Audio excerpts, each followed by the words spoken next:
Hello दोस्तों, मेरा नाम अजय है। मैं प्रयागराज से ब्रिलियंट कोचिंग में पढ़ाता हूँ। मेरी अपनी संस्था चलती है। जैसा कि लॉकडाउन में आपने देखा कि कोचिंगें बंद है, स्कूल कॉलेजेस बंद हैं, तो हमने सोचा कि आपके लिए कुछ बेहतरीन वीडियो बनाया जाए। जो मैं फिजिक्स में वीडियो बनाऊंगा, पूरा A to Z एक एक टॉपिक, इंटर का 100% पूरा कोर्स रहेगा। उसमें आपको न्यूमेरिकल भी मिलेगा, सारी चीज़ें आपको विधिवत दी जाएंगी। ठीक दोस्तों, तो आइए हम शुरू करते हैं।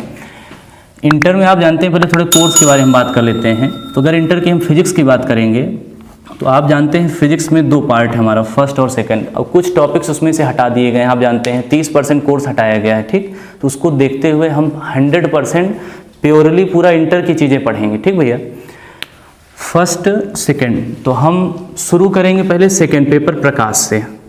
हमारी शुरुआत प्रकाश से होगी। पहले हम प्रकाश बढ़िया से पूरा पढ़ने के बाद फिर हम लौट के आएंगे फर्स्ट पेपर पे। तो आइए हम प्रकाश की शुरुआत करते हैं।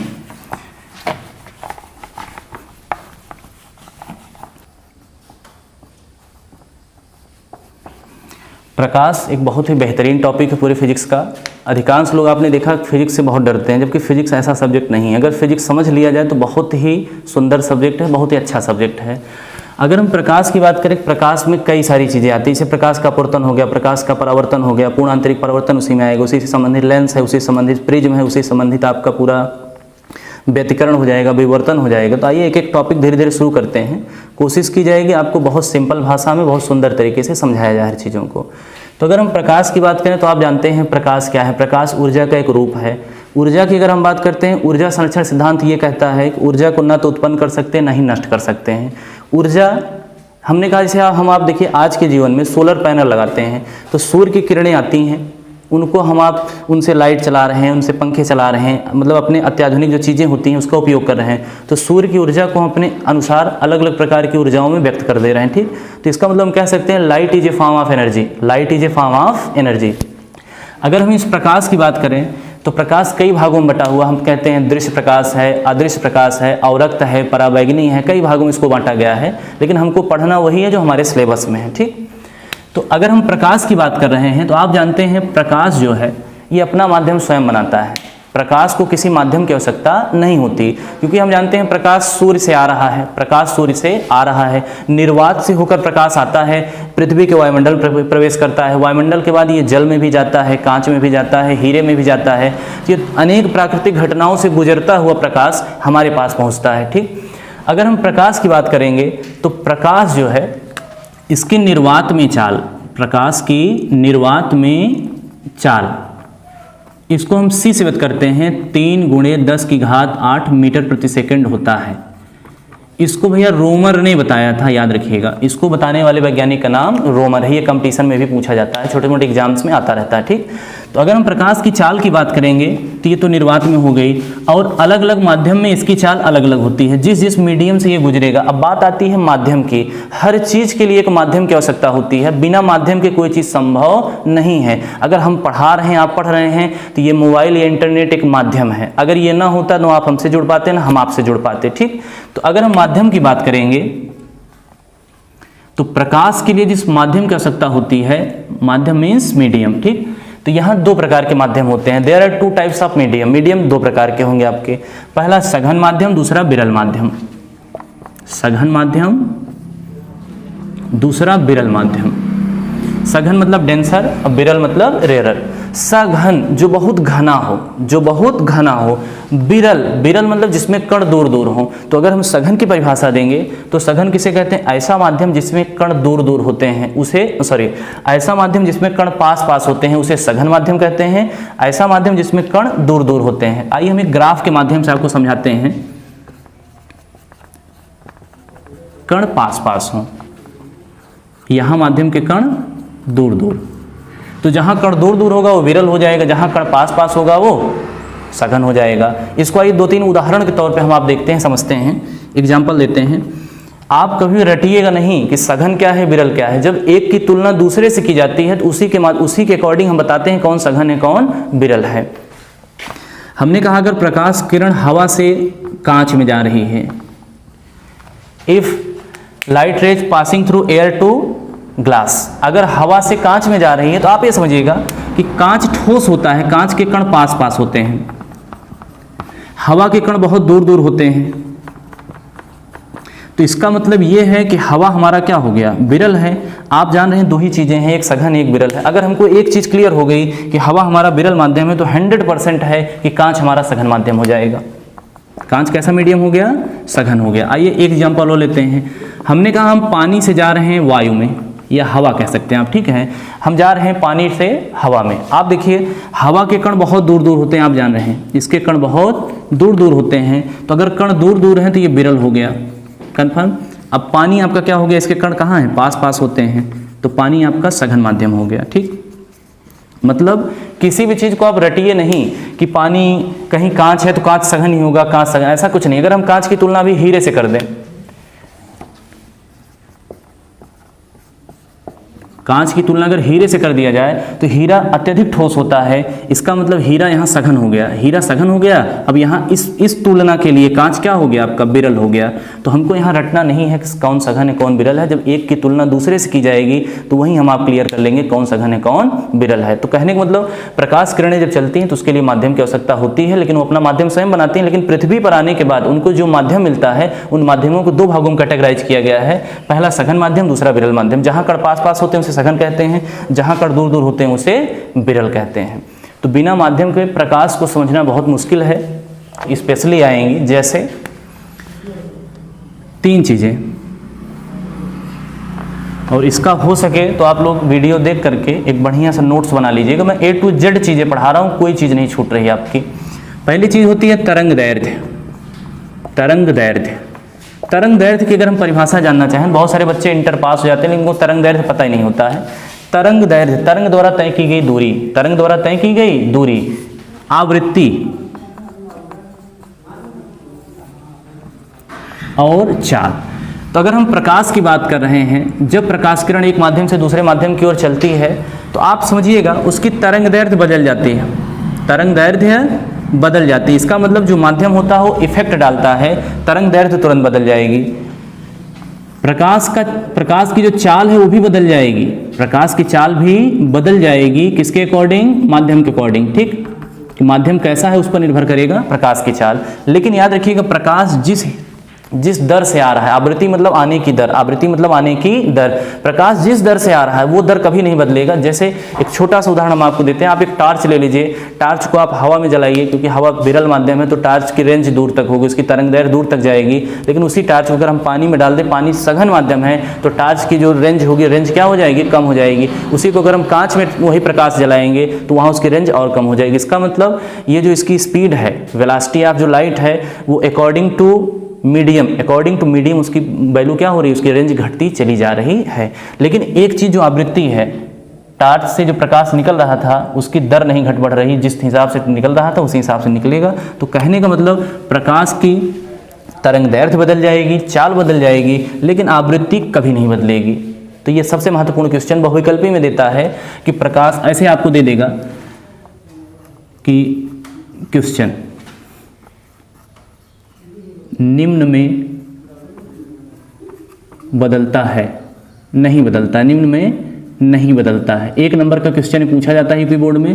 पहला कहेगा आपका तरंग दैर्ध्य, दूसरा कहेगा चाल, तीसरा कहेगा आवृत्ति, चौथा कहेगा अपवर्तनांक। अपवर्तनांक क्या है, इसके जस्ट आगे हम आने वाले हैं, ठीक। तो तरंग दैर्ध्य आपने देखा बदली जाती है, चाल बदली जाती है। अपवर्तनांक, अपवर्तन के कारण ही सब कुछ होता ही है, तो उसमें कोई नई चीज़ नहीं है। इसका मतलब एक चीज़ आप कह सकते हैं, हम कह सकते हैं कि फ्रीक्वेंसी नहीं बदलती है, फ्रीक्वेंसी नेवर चेंज। फ्रीक्वेंसी प्रकाश की कभी नहीं बदले, जिस हिसाब से प्रकाश आ रहा है वो लगातार आता रहेगा, ठीक। तो हमने शुरुआत में आपको बताया कि माध्यम दो प्रकार के होते हैं, सघन माध्यम और विरल माध्यम। सघन माध्यम क्या है, जहाँ कण पास पास होते हैं उसे सघन माध्यम कहते हैं। विरल माध्यम क्या है, जहाँ कण दूर दूर होते हैं उसे विरल माध्यम कहते हैं। अब होता क्या है कि प्रकाश का अपवर्तन हम आप पढ़ रहे हैं, तो प्रकाश की किरणें जब एक माध्यम से दूसरे माध्यम में जाएंगे, सीधी बात जब माध्यम बदलेगा तो कुछ न कुछ उसका इफेक्ट होगा। उसी इफेक्ट का जो भी नाम होगा आगे हम बता रहे हैं आपको। हमने कहा कि ये मान लीजिए, आप समझने का प्रयास करिए कि ये नीचे पानी है, ये suppose that this is water, ठीक। ये पानी है। हमने कहा अगर नीचे पानी है, पानी के ऊपर सीधी बात खुला हुआ तो ऊपर हवा होगी, तो मतलब जहाँ से पानी शुरू हो रहा है यहाँ से भाई इसके नीचे पानी शुरू हो रहा है और इसके ऊपर हवा वहाँ ऊपर से शुरू हो रही है। इसका मतलब ये जो पृष्ठ है दो भागों को बांट रहा है, ऊपर वायु है, ऊपर कौन है वायु, नीचे कौन है जल। कन्फर्म है। तो ये जो पृष्ठ है ये दो माध्यमों को अलग कर रहा है। तो इसको अगर हम थोड़ा सा ऐसे कर लें, ये हमारा पृष्ठ हो गया, क्योंकि हम बार बार वायु और जल तो दिखा नहीं सकते। आप समझेंगे अगर पृष्ठ है तो ये दो माध्यमों को अलग अलग कर रहा है। ठीक, यहाँ पे एक हम रेखा खींच देते हैं, इस रेखा को अभिलंब कहते हैं, इस रेखा को अभिलंब कहा जाता है। ये हमारा पृष्ठ हो गया जो दो माध्यमों को क्या कर रहा है, अलग अलग कर रहा है, सरफेस है। ठीक, अगर हम अभिलंब की बात करें तो कुछ बच्चे बहुत कंफ्यूज होते हैं, कहते हैं लंब और अभिलंब में क्या डिफरेंस है, लंब और अभिलंब। तो आइए बहुत छोटी चीज़ बता देते हैं। देखिए लंब क्या है, हमने कहा इफ़ टू लाइन्स, यदि दो रेखाएं, if two lines are intersecting to each other at the degree of 90 degree, अगर दो रेखाएं एक दूसरे को 90 अंश के कोण पे काटती हैं तो वे एक दूसरे के लंबवत कही जाती हैं। 90 डिग्री रेखाएं अगर कोण बना रही हैं 90 अंश का तो ये लंबवत कही जाएंगी। ठीक, लेकिन अभिलंब अगर कोई पृष्ठ है, हमने मान लिया ये कोई गोला है, तो आप देख रहे हैं ये गोले का बाहरी पृष्ठ है, ये भाई गोले पृष्ठ यही है ना बाहरी। यहाँ पे एक रेखा हमने खींच दिया जो 90 अंश का कोण बना रही है, ये रेखा इस पृष्ठ से 90 अंश का कोण बना रही है, तो हम कह सकते हैं कि ये रेखा अब इस पृष्ठ पर लंब नहीं है, इस पृष्ठ पर क्या है, अभिलंब है। मतलब दो रेखाओं के बीच बनने वाला 90 अंश का कोण लंबवत कहलाता है, जबकि किसी पृष्ठ पर खींचा गया कोई रेखा खींच दी जाए तो वो अभिलंब कहलाती है। ये डिफरेंस है दोनों में। ठीक, तो आप देखिए ये एक रेखा थी, ये एक पृष्ठ था, तो हम कह सकते हैं कि ये रेखा हमारी लंब नहीं है, ये रेखा क्या है, अभिलंब है। कन्फर्म। उसके बाद अगर प्रकाश किरण आ रहा है, अभिलंब बिंदु पर गिर रहा है, कन्फर्म, तो प्रकाश किरण आया, अभिलंब बिंदु पर गिरा, इसका मतलब अगर ये प्रकाश किरण सीधा निकल गई, प्रकाश किरण अगर सीधा निकल गई तो इसका मतलब ये है कि जो माध्यम इधर था वही माध्यम इधर है। इसका मतलब माध्यम में कोई चेंजिंग नहीं है, अर्थात कोई घटना प्रकाश में घटित नहीं हुई। लेकिन जब हमने कहा इधर का माध्यम अलग, इधर का माध्यम अलग है, तो घटनाएं होंगी, सीधी बात। आप ये समझिएगा, हो सकता है ये इधर घूम जाए अगर माध्यम अलग है, हो सकता है इधर घूम जाए, तो दोनों कंडीशन हो सकती है, चाहे इधर घूमे चाहे इधर घूमे। ठीक, अब आप समझिएगा इस चीज़ को कि किधर घूमेगा, कैसे घूमेगा। तो हम आपको छोटी छोटी चीज़ें बता रहे हैं। जो किरण किसी पृष्ठ पर गिरती है, जो किरण किसी पृष्ठ पर गिरती है उसे आपतित किरण कहा जाता है, आपतित किरण। कन्फर्म है। तो आपतित किरण परिभाषा क्या होगी, जो किरण किसी भी पृष्ठ पर आकर गिरती है उसे आपतित किरण कहा जाता है। और आप जानते हैं जब एक माध्यम दूसरे माध्यम में जाएगी तो किरण घूमेगी जरूर, चाहे इधर घूमे चाहे इधर घूमे। अगर माध्यम अलग, तो इधर चलिए हमने कहा इसको घुमा दिया, तो आप बताइए ये किरण मुड़ गई ना, इसको जाना चाहिए था सीधे, लेकिन किरण मुड़ गई ना, तो मुड़ने को अपवर्तन कहते हैं हिंदी में। हिंदी में मुड़ना मतलब अपवर्तन, अर्थात ये अपवर्तित किरण, अपवर्तन की घटना हो गई तो ये अपवर्तित किरण हो गई, अपवर्तित किरण। इसका मतलब हमको यहाँ दो किरणें मिली, वह किरण जो पृष्ठ पर आकर गिरती है उसे आपतित किरण कहते हैं, और वह किरण जो अपवर्तन के पश्चात प्राप्त होती है उसे अपवर्तित किरण कहते हैं। आपतित किरण इस अभिलंब के साथ जो कोण बनाता है उसे आपतन कोण, उसे आपतन कोण कहते हैं। इस आपतन कोण को हम आई से व्यक्त करते हैं, जबकि अपवर्तित किरण अभिलंब के साथ जो कोण बनाता है उसे अपवर्तन कोण, उसे अपवर्तन कोण आर कहते हैं। तो इसका मतलब यहाँ हमको चार चीजें मिली, एक बार फिर से देख लीजिए। आपतित किरण किसे कहते हैं, वह किरण जो किसी पृष्ठ पर आकर गिरती है उसे आपतित किरण कहते हैं। वह किरण जो अपवर्तन के पश्चात प्राप्त होती है उसे अपवर्तित किरण कहते हैं। आपतित किरण अभिलंब के साथ जो कोण बनाती है उसे आपतन कोण कहते हैं, इसे आई से रिप्रेजेंट करते हैं। अपवर्तित किरण अभिलंब के साथ जो कोण बनाता है उसे अपवर्तन कोण कहते हैं, इसे आर से रिप्रेजेंट करते हैं। तो आपने ये देखा कि जब प्रकाश किरण एक माध्यम से दूसरे माध्यम में जाती है तो अपने मार्ग से घूम जाती है, अर्थात शुद्ध भाषा में कहिए विचलित हो जाती है, उसमें विचलन आ रहा है। ठीक, तो इसका मतलब जब प्रकाश किरण एक माध्यम से दूसरे माध्यम में जाती है तो अपने मार्ग से विचलित हो जाती है, इसी घटना को प्रकाश का अपवर्तन कहते हैं। फिर से एक बार साथ हमारे अगर आप बैठ के वहाँ बोलेंगे तो आपको याद हो जाएगा। जब प्रकाश किरण एक माध्यम से दूसरे माध्यम में जाती है तो अपने मार्ग से विचलित हो जाती है, इसी घटना को प्रकाश का अपवर्तन कहते हैं। फिर से एक बार, जब प्रकाश किरण एक माध्यम दूसरे माध्यम में जाती है तो अपने मार्ग से विचलित हो जाती है, इसी घटना को प्रकाश का अपवर्तन कहते हैं। उम्मीद है कि इतना बहुत अच्छे से आपकी समझ में आया होगा। आइए इसके आगे बढ़ते हैं। कहीं आपको कोई दिक्कत हो तो आप कमेंट कर सकते हैं, उसको दूर करने का प्रयास किया जाएगा। ठीक, हमने कहा प्रकाश किरण आपने देखा, जो किरण किसी पृष्ठ पर गिरती है उसे हम आप आपतित किरण कहते हैं। आपतित किरण जो अभिलंब के साथ कोण बनाता है उसे आई कहते हैं। अब हमने कहा किरण इधर भी जा सकती भाई, या तो इधर जाएगी या तो इधर जाएगी। अभी हम आपको बताएंगे कौन डिसाइड करेगा किधर जाना है इसको। ठीक है, आप ये समझिए हमारा कोण क्या हो गया, आर हो गया। कंफर्म है। माध्यम दो प्रकार के होते हैं, सघन माध्यम और विरल माध्यम। आइए हम आपको अब बताते हैं किरण किधर जाएगी। ठीक, अपवर्तन किसे कहते हैं, जब प्रकाश किरण एक माध्यम दूसरे माध्यम जाती है अपने मार्ग से विचलित हो जाती है, इसी घटना को प्रकाश का अपवर्तन कहते हैं। ठीक, यहाँ दो फिगर बनेंगे, पहला फिगर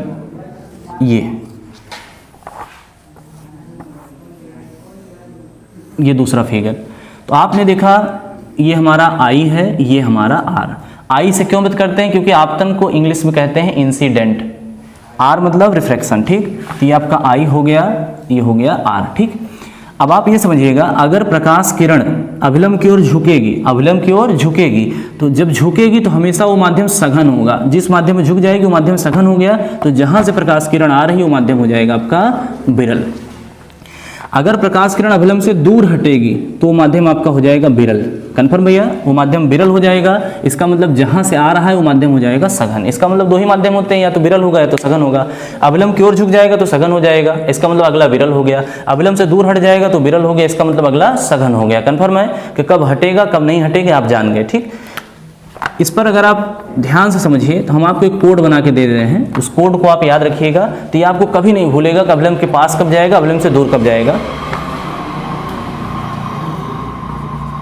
झांसा दुबे, इस कोड को याद रखिएगा। झा से झुकती है, हंसिएगा नहीं इस बात पे, बस आपको याद रहेगा। झुकती है सघन में। अगर प्रकाश किरण अभिलंब की ओर झुक गई, अगर प्रकाश किरण अभिलंब की ओर झुक गई तो वो सघन माध्यम है। फिर दुबे, कोई दुबे जी अगर देख रहे हो तो बुरा नहीं मानेंगे। दुबे, दूर हटती है, दुबे मतलब दूर हटती है, विरल माध्यम। इसका मतलब ये हमारा जो अभिलंब है, इससे प्रकाश किरण अपवर्तन के बाद दूर हट जाएगी तो ये विरल हो जाएगा। अगर ये विरल हो गया तो सघन हो गया, सीधी बात।